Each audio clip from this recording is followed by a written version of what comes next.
Hare Krishna everyone, and we're back. Shravanam Diaries podcast, reading the Perfection of Yoga by His Divine Grace Srila A.C. Bhaktivedanta Swami Prabhupada. Jai. Page number 37, chapter 6, The Fate of Unsuccessful Yogi. It is not that Bhagavad Gita rejects the meditational yoga process. It recognizes it as a bona fide method, but it further indicates that it is not possible in this age. Thus, the subject in the 6th chapter of Bhagavad Gita is quickly dropped by Sri Krishna and Arjuna. Arjuna next says, Ayati Shraddha Yopeto Yoga Chalita Manasah Aprapya Yoga Samsidhim Kamgatim Krishna Gachati. Quote, what is the destination of the man of faith who does not persevere, who in the beginning takes to the process of self-realization, but who later desists due to worldly mindedness, and thus does not attain perfection in mysticism? Unquote, Bhagavad Gita 6.37.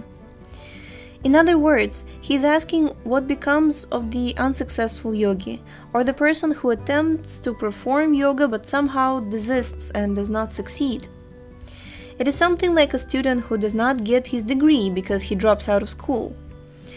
Elsewhere in the Gita, Sri Krishna points out to Arjuna that out of many men, few strive for perfection, and out of those who strive for perfection, only a few succeed. So Arjuna is inquiring after the vast number of failures. Even if a man has faith and strives for perfection in the yoga system, Arjuna points out that he may not attain this perfection due to worldly mindedness. Kachinna bhaya vibrashtas chinna brahm ivanashyati apratishto mahabaho vimudho brahmanah pati. O mighty armed Krishna, Arjuna continues, does not such a man, being deviated from the path of transcendence, perish like a riven cloud with no position in any sphere? Quote from Bhagavad Gita 6.38. When a cloud is torn apart by the wind, it does not mend back together again. Evan me samshayam Krishna chetum arhasya sheshata tvadanya samshaya syasya chetana hyupapadyate. Quote, this is my doubt, O Krishna. I ask you to dispel it completely, but for yourself no one is to be found who can destroy this doubt. Quote from Bhagavad Gita 6.38. Arjuna is asking this question about the fate of the unsuccessful yogi so that in the future people would not be discouraged. By a yogi, Arjuna is referring to the Hatha Yoga, Jnana Yoga, and Bhakti Yogi. It is not that meditation is the only form of yoga. The meditator, the philosopher, and the devotee are all considered yogis. Arjuna is questioning for all those who are attempting to become successful transcendentalists.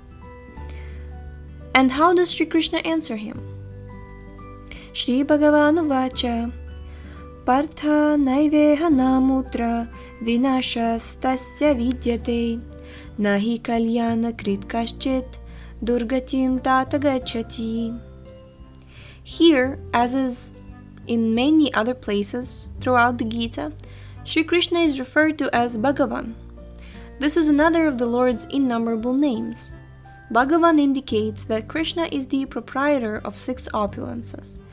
He possesses all beauty, all wealth, all power, all fame, all knowledge, and all renunciation. Living entities partake of these opulences in finite degrees. So the Lord's opulences are infinite, and living entities partake in these opulences in finite degrees. One may be famous in a family, in a town, in a country, or on one planet, but no one is famous throughout the creation as Sri Krishna. The leaders of the world may be famous for a few years only, but Lord Sri Krishna appeared 5,000 years ago and is still being worshipped. So one who possesses all 6 of these opulences in completeness is considered to be God. In Bhagavad Gita, Krishna speaks to Arjuna as the Supreme Personality of Godhead, and as such, it is to be understood that he has complete knowledge. Bhagavad Gita was imparted to the Sun God and to Arjuna by Krishna, but nowhere is it mentioned that Bhagavad Gita was imparted to Krishna. Why? Complete knowledge means that he knows everything that is to be known. That is an attribute of God alone. Being that Krishna knows everything, Arjuna is putting this question to him about the fate of the unsuccessful yogi. There's no possibility for Arjuna to research the truth. He simply has to receive it. Receive the truth from the complete source, and this is the system of disciplic succession. Krishna is complete, and the knowledge that comes from Krishna is complete also. If Arjuna receives this complete knowledge and we receive it from Arjuna as it was spoken to him, then we also receive complete knowledge. And what is that knowledge? The Blessed Lord said, "Son of Pritha, a transcendentalist engaged in auspicious activities does not meet with destruction either in this world or in the spiritual world. One who does good, my friend, is never overcome by evil." Unquote. Bhagavad Gita 6.40. Here Krishna indicates that the very striving for yoga perfection is a most auspicious attempt. So there you go, my dear yogis. Jai. All glories to you. When one attempts something so auspicious, he is never degraded. Actually, Arjuna is asking a very appropriate and intelligent question. It is not unusual for one to fall down from the platform of devotional service. Sometimes a neophyte devotee does not keep the rules and regulations. Sometimes he yields to intoxication or is trapped by some feminine attractions. These are impediments on the path of yoga perfection. But Sri Krishna gives us an encouraging answer, for he tells Arjuna that even if one sincerely cultivates only 1% worth of spiritual knowledge, he will never fall down into the material whirlpool. That is due to the sincerity of his effort. Aww. It should always be understood that we are weak, and that the material energy is very strong. To adopt spiritual life is more or less to declare war against the material energy. The material energy is trying to entrap the spiritual conditioned soul as much as possible, and when the conditioned soul tries to get out of her clutches by spiritual advancement of knowledge, material nature becomes more stringent and vigorous in her efforts to test how much the aspiring spiritualist is sincere. The material energy, or Maya, will then offer more allurements. Great. So this is I guess the answer to those who are thinking why devotees are sometimes externally going through more difficulties than like a regular ordinary person. In this regard, there is the story of Vishwamitra Muni, a great king, a kshatriya, who renounced his kingdom and took to the yoga process in order to become more spiritually advanced. At that time, the meditational yoga process was possible to execute. Vishwamitra Muni meditated so intently that Indra, the king of heaven, noticed him and thought, "This man is trying to occupy my post." The heavenly planets are also material, and there is competition. No businessman wants another businessman to exceed him. Fearing that Vishwamitra Muni would actually depose him, Indra sent one heavenly society girl named Menaka to allure him sexually. Minaka was naturally very beautiful, and she was intent on disrupting the Muni's meditations. Indeed, he became aware of her feminine presence upon hearing the sound of her bangles, and he immediately looked up from his meditation, saw her, and became captivated by her beauty. As a result, the beautiful girl Shakuntala was born by their conjugation. When Shakuntala was born, Vishwamitra lamented, "Oh, I was just trying to cultivate spiritual knowledge and again I have been entrapped." He was about to flee when Menaka brought his beautiful daughter before him and chastised him. Despite her pleading, Vishwamitra resolved to leave anyway. Thus, there is every chance of failure on the yogic path when a great sage like Vishwamitra Muni falls down due to material allurement. Although the Muni fell for the time being, he again resolved to go on with the yoga process. And this should be our resolve. Krishna informs us that such failures should not be cause for despair. There is the famous proverb, "Failure is the pillar of success." In the spiritual life especially, failure is not discouraging. Krishna very clearly states that even if there is failure, there is no loss either in this world or in the next. One who cultivates to this auspicious line of spiritual culture is never completely vanquished. Now, what actually happens to the unsuccessful spiritualist? Shri Krishna specifically explains, "Prapya punya kritam lokan ushitva shashvatih samach shuchinam shrimatam gehe yoga brashto bhujayate Athava yoginam eva kule bhavati dhimatam etadhi durlabhataram loke janma yad itrisham." Quote, "The unsuccessful yogi, after many years of enjoyment on the planets of the pious living entities, is born into a family of righteous people, or into a family of rich aristocracy, or he takes his birth in a family of transcendentalists, who are surely great in wisdom. Verily, such a birth is rare in this world." Unquote. Bhagavad Gita 6.41 and 42.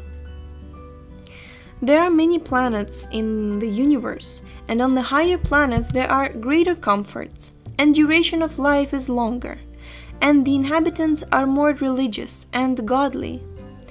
Since it is said that 6 months on earth is equal to 1 day on the higher planets, the unsuccessful yogi stays on these higher planets for many years. Vedic literatures describe their lifetimes as lasting 10,000 years.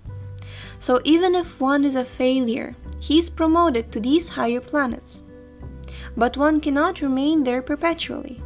When the fruits of the results of one's pious activities expire, he has to return to earth. Yet, even upon returning to this planet, the unsuccessful yogi meets with fortunate circumstances, for he takes his birth either in a very rich family or a pious one. Generally, according to the law of karma, if one enacts pious deeds, he is rewarded in the next life by birth in a very aristocratic family, or into a very wealthy family, or he becomes a great scholar, or he is born very beautiful. In any case, those who sincerely begin spiritual life are guaranteed human birth in the next life. Not only human birth, but birth into either a very pious or a very wealthy family. Thus, one with such a good birth should understand that his fortune is due to his previous pious activities and to God's grace. These facilities are given by the Lord, who is always willing to give us the means to attain Him. Krishna simply wants to see that we are sincere. In the Srimad Bhagavatam, it is stated that every particular person has his own duty in life, regardless of his position, regardless of his society. If, however, He gives up his prescribed duty and somehow, either of sentiment or association or craziness or whatever, takes shelter of Krishna. And if, due to his immaturity, he falls from the devotional path, still there is no loss for him. On the other hand, if a person executes his duties perfectly, but does not approach God, then what does he earn? His life is indeed without benefit.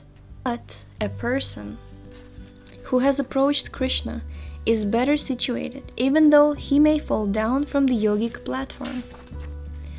Krishna further indicates that of all good families, to be born into families of successful merchants or philosophers or meditators, the best is the family of yogis. One who takes birth in a very rich family may be misled. It is normal for a man who is given great riches to try to enjoy those riches. Thus, rich men's sons often become drunkards or prostitute hunters. Similarly, one who takes birth in a pious family or in a Brahminical family often becomes very puffed up and proud, thinking, I'm a Brahmana, I'm a pious man. There is chance of degradation in both rich and pious families. But one who takes birth in a family of yogis or of devotees has a much better chance of cultivating again that spiritual life from which he has fallen. Krishna tells Arjuna, Tatra tam buddhi samyogam labhate parvadehikam yadate cha tato bhuyah samsidhau kuru nandana. Quote, on taking such a birth, he again revives the divine consciousness of his previous life, and he tries to make further progress in order to achieve complete success, O son of Kuru.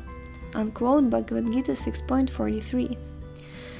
Being born in a family of those who execute yoga or devotional service, one remembers his spiritual activities executed in his previous life. Anyone who takes to Krishna consciousness seriously is not an ordinary person. He must have taken to the same process in his spiritual life. Why is this? Purvabhyasena tenaiva hriyate hyavashopisach. Quote, by virtue of the divine consciousness of his previous life, he automatically becomes attracted to the yogic principles, even without seeking them. Unquote, Bhagavad Gita 6.44. In the material world, we have experienced that we do not carry our assets from one life to another. I may have millions of dollars in the bank, but as soon as my body is finished, my bank balance is also. At death, the bank balance does not go with me. It remains in the bank to be enjoyed by someone else. This is not the case with spiritual culture. Even if one enacts a very small amount on the spiritual platform, he takes that with him to his next life, and he picks up again from that point. When one picks up this knowledge that was interrupted, he should know that he should now finish the balance and complete the yogic process. One should not take the chance of finishing up the process in another birth, but should resolve to finish it in this life. One should be determined in this way. Somehow or other, in my last life, I did not finish my spiritual cultivation. Now Krishna has given me another opportunity, so let me finish it up in this life. Thus, after leaving this body, one will not again take birth in this material world, where birth, death, old age and disease are omnipresent, but will return to Krishna. One who takes shelter under the lotus feet of Krishna sees this material world simply as a place of danger. For one who takes to spiritual culture, this material world is actually unfit. Srila Bhaktisiddhanta Saraswati used to say, this place is not fit for a gentleman. Once one has approached Krishna and has attempted to make spiritual progress, Krishna, who is situated within the heart, begins to give directions. In the Gita, Sri Krishna says that for one who wants to remember him, he gives remembrance, and for one who wants to forget him, he allows him to forget. Jai, so thank you so much for tuning in today, and tomorrow we will continue with the next chapter, so stay tuned. The link to this book is in the description, and please check it out and share it with all the yogis and yoga aspirants that you know. Yes, so see you next time. Hare Krishna.